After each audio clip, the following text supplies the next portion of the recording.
saludo muy especial a cada uno de ustedes. En esta oportunidad vamos a hablar sobre la contextualización de la derivada en funciones de costo e ingreso total. Para esto, pues vamos a resolver dos problemas. El primero que tenemos está asociado a la función de costo total. Dice lo siguiente. Para el caso de la siguiente función de costo total, se debe determinar el costo marginal como una función de x. Evalúe el costo marginal para x igual a 50, x igual a 100 y x igual a 150. Analice la situación entendiendo que la unidad monetaria es el dólar. La función de costo que nos asocian en este caso es una función en términos de c que nos dice que es igual a 0.001x al cubo menos 0.3x cuadrado más 40x más 1000. Es una función cúbica polinomial a la cual tenemos que calcularle su derivada. Entonces, lo primero que tenemos que hacer en ese caso es calcularle la derivada a esa función de costo total. De allí, pues al calcularle la derivada lo que vamos a obtener es la función de costo marginal en términos de x. Para eso, pues tenemos que tener en cuenta la regla general de derivación, que es la que normalmente se aplica a funciones polinomiales, ¿sí? Y en la mayoría de los casos, los problemas que se trabajan, bien sea asociados a un costo, a una utilidad o a un ingreso, pues son funciones polinomiales en donde siempre vamos a estar aplicando pues nuestra regla general de derivación. Vamos a recordarnos qué nos dice ella. Ya nos dice, mire, si tenemos x elevado a la n, pues su derivada va a ser, bajemos el exponente a multiplicar a la variable y al exponente le quitamos 1. Eso es entonces lo que vamos a hacer con cada uno de los términos asociados a la función de costo, en donde la función de costo marginal, es decir, c' en términos de x, sería igual 0.001 multiplicado por 3 nos daría 0.003 x al cuadrado. El exponente está a la 3, recordemos que debemos restarle 1, nos quedaría 2. Para el segundo término, multiplicamos el 2 por el 0.3, que nos daría 0.6, el exponente es 2, le quitamos 1, nos queda 1. La derivada de 40x, recordemos que es la constante que asocia a la variable, es decir, en este caso el 40. Y la derivada de una constante, ya sabemos que es 0. En nuestro caso, pues la constante es 1000, pues su derivada es 0. Ya tenemos entonces aquí el costo marginal. Lo que debemos hacer ahora es calcular el costo marginal para cada uno de los valores que nos asociaron de x. Para 50, entonces pues lo que tenemos que hacer es sustituir la variable, tenemos que sustituir a x por 50 en cada uno de los términos donde ésta aparezca. En este caso tenemos 50 al cuadrado, vamos a resolver inicialmente esa potencia para luego multiplicarla por el 0.003. Aquí vamos a hacer la multiplicación directa de 0.6 por 50 y pues aquí tenemos los resultados. Para el primer término 7.5, para el segundo menos 30 y el último, como es fijo, pues lo venimos y lo reescribimos, que sería 40. Hacemos ahora entonces la suma y las restas. En este caso nosotros podemos hacer inicialmente primero esta resta y después hacemos la suma. Hay que tener cuidado con la jerarquía de las operaciones, ¿no? Primero potenciadas, después multiplicaciones, divisiones, por último restas y sumas. En ese caso el resultado va a ser 17.5. Vamos a hacer el mismo procedimiento para x igual a 100. Entonces sustituimos la variable por 100, hacemos las operaciones, potencias, multiplicaciones, restas y sumas, en donde vamos a obtener que el resultado sería 10. Para el tercer caso, hacemos el mismo procedimiento. En ese caso, x es igual a 150. Hacemos entonces la potenciación, luego la multiplicación para el primer término. Para el segundo, multiplicamos directamente el 0.6 por 150 y a eso le vamos a sumar 40. El resultado pues nos va a dar nuevamente 17.5. Entonces tenemos aquí una coincidencia que con 50 y con 150 nos está dando el mismo valor. Eso está asociado a que la función de costo marginal es una función cuadrática. ¿Sí? Entonces esa función cuadrática es una función que tiene una simetría con su vértice, por lo tanto cantidades que están antes del vértice y después del vértice pues tienen la misma imagen. Bueno, vamos a continuar. Ahora, como debemos analizar cada una de las circunstancias, pues yo voy a asociar diferentes conclusiones, ¿sí? Formas de concluir el procedimiento. Entonces voy a asociar una para 50, una diferente para el valor de 100 y una diferente para 150.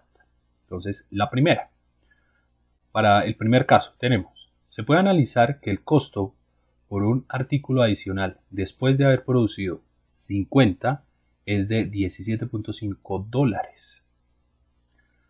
Para el segundo caso, el costo de fabricar el artículo 101 es de $10. En este caso, el costo disminuye ya que se está alcanzando el valor mínimo del costo de producción. Ahorita vamos a darnos cuenta de eso en la función cuando se grafique la función de costo marginal. Vamos con la última. Cuando se producen 150 artículos y se quiere producir un artículo adicional, es decir, el artículo 151, el costo vuelve a tener un valor de 17.5, es decir, el costo vuelve y se incrementa. Vamos a mirar esa circunstancia. Bueno, aquí es importante como conclusión, ¿sí? Que el costo marginal pues, es una circunstancia variable, ¿sí? Ya que pues, esta está asociada a la cantidad de artículos que se van a producir y también al modelo matemático que pues, describe la función de costo total. En nuestro caso, tenemos que la función de costo total es una función cúbica, que está aquí de color rojo. Tenemos la función de costo marginal. No nos interesa la parte negativa de ella, ya que pues, nosotros estamos hablando siempre de cantidades positivas, ¿sí? Los artículos o la variable normalmente es positiva. Y nos damos cuenta, el costo marginal disminuye y de un momento a otro empieza a aumentar, ¿sí? Por eso cuando se estaba hablando de los artículos, cuando eran 100, pues el valor se minimizaba, el costo se minimizaba por esa circunstancia. En este caso, pues se asocia el proceso matemático que normalmente se haría. Nos dan la función de costo total, calculamos nosotros la derivada de esa función de costo total, en donde vamos a obtener la función de costo marginal, descrita por DDC. ¿Sí? Aquí, pues se está asociando con valores racionales, que es como normalmente nosotros deberíamos trabajar, ya que, pues, si trabajamos con valores decimales, los valores decimales lo que hacen es dar una aproximación. Aquí, como vemos. Pero si esas cifras decimales son finitas, digo yo, 1, 2 o hasta 3 cifras decimales, pues se te puede asociar las cifras decimales en cambio de trabajarlo con los números racionales. Pero cuando las cifras decimales no son finitas sino infinitas, es mejor trabajar siempre con el número racional. Entonces aquí están las dos formas de cómo podemos nosotros asociar la función de costo marginal. Lo que se hace después es sustituir en esa función de costo marginal los valores de 50, de 100 y de 150 respectivamente. Ahí tenemos los valores y aquí estaría la descripción gráfica. Ya lo que se debe hacer, y es muy importante en matemáticas y sobre todo para las áreas administrativas, financieras y contables, la interpretación de estos números. No solamente es calcular un número, sino que yo sea capaz de interpretar ese número en un contexto. Recordemos que siempre el proceso marginal está asociado a la circunstancia de cuál sería el costo por unidad adicional en este ejemplo que acabamos de ver. Vamos ahora a asociar el segundo problema. El segundo problema nos habla de lo siguiente. Nos dice, el precio de un artículo está dado por la función P en términos de X, que es igual a 15 menos 0.03x, donde X es la cantidad de artículos vendidos. Lo que debemos hacer es calcular el ingreso marginal cuando se venden 100 artículos. Bueno, para resolver este problema es importante que nosotros tengamos en cuenta lo siguiente. En primera instancia siempre se debe construir la función de ingreso total. Si no me la dan directamente, yo la tengo que construir. En muchos problemas que aparecen en los textos siempre nos van a hablar de que se debe construir esa función de costo total. No nos la van a dar. ¿Por qué no nos la van a dar? Porque bien, nos asocian una función asociada al precio o una función de demanda. Cuando eso aparece en el enunciado, ¿sí?, lo que nosotros tenemos que hacer es construir la función de ingreso total. Y esa construcción de la función de ingreso total, recordemos que es la función de demanda o la función de precio multiplicada por las cantidades. Aquí lo tenemos en términos verbales y también lo tenemos en términos simbólicos. Entonces nosotros iniciamos a hacer esa construcción. Decimos, el ingreso en términos de X es igual a la función de precio multiplicada por las cantidades, es decir, la función 15 menos 0.03x multiplicado por x. Hacemos las operaciones algebraicas asociadas acá, es decir, 15 por x y 0.03x por x, que sería 0.03x al cuadrado. Tenemos entonces que la función de ingreso es una función cuadrática. Bueno, después de tener la función de ingreso, lo que tenemos que hacer es ir a calcular la función de ingreso marginal, es decir, calcular la derivada. Recordemos que la derivada de esa función para contextos administrativos, financieros, económicos y contables, ¿sí?, es la función de ingreso marginal. Matemáticamente nosotros la llamamos derivada, pero en contexto siempre se habla de marginal. Siempre que aparezca esa palabra marginal es porque está asociada a la derivada. Bueno, tenemos entonces que ir a derivar esta función. La derivada de 15x, vamos a aplicar nuevamente la regla general de derivación como hicimos en el problema anterior, sería 15.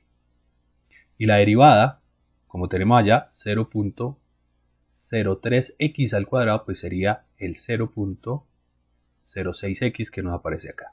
Es decir que el ingreso marginal en términos de x es una función lineal, como ustedes se pueden dar cuenta. Tenemos acá una función lineal. Una función aritmética, que también se conoce, ¿no?, o que tiene un crecimiento aritmético, un crecimiento constante. Lo que vamos a hacer ahora en ella es ¿qué? Pues vamos a sustituir a x por el valor de 100. Entonces decimos, el ingreso marginal para 100 es igual a 15 menos 0.06 por 100. Hacemos esta multiplicación. Esta multiplicación, si ustedes pueden pausar el video y pueden hacer los cálculos referentes a este procedimiento, y pues esto nos va a dar 6, ¿no? Así como tenemos acá. Hacemos ahora esta resta. A 15 le quitamos 6, pues vamos a obtener que ese ingreso marginal para 100 es igual a 9. Pero como les decía hace un momento, nosotros no necesitamos solamente el valor de la constante. Necesitamos interpretar esa constante. Y la interpretación sería la siguiente. Lo que nosotros vamos a decir es que se concluye que el costo marginal para 100 artículos es de 9 unidades monetarias. Como no nos están estableciendo la unidad monetaria, pues nosotros damos en términos generales. Esto significa que si se llega a vender un artículo adicional, se está incrementando el ingreso en 9 unidades en promedio. Ahí estaríamos entonces nosotros haciendo la conclusión a este problema, ¿sí? En otras circunstancias o en términos más generales, lo que nosotros estamos diciendo es que el ingreso que se va a alcanzar al vender el artículo 101 es de 9 unidades. Bueno, muchas gracias por su atención.